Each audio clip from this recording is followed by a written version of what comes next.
Hello, my name is Ashley Hosman, and it's my optimization progress report for Dr. Jakeila's optimization course. So to recap, my final optimization project is attempting to optimize the blade design of a 3-blade horizontal axis wind turbine by optimizing the angle of twist and the chord width of the blade.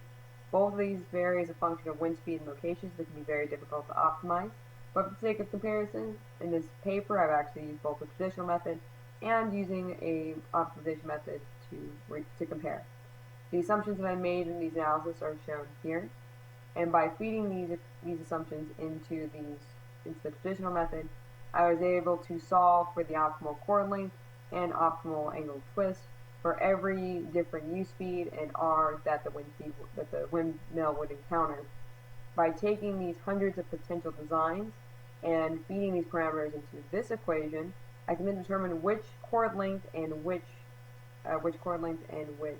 theta p would give me the most power, as seen by this dp expression at the bottom. By maximizing dp, I can get the most power output along the length of the blade. Here's what the code for that looks like, with a lot of for loops, and it tends to be very complicated.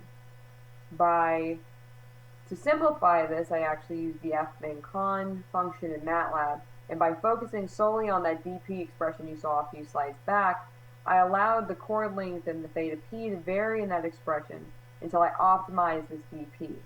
To do that, I use this code here, and as you can see, it's a lot simpler than the code you saw a few slides back, which can be helpful. So though this is still a work in progress, this is some preliminary results that I've gotten from this analysis.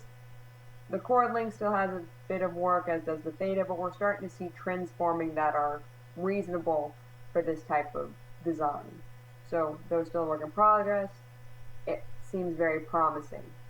So I would like to thank Dr. Peters for all the help he's given me on this project and list some of my references.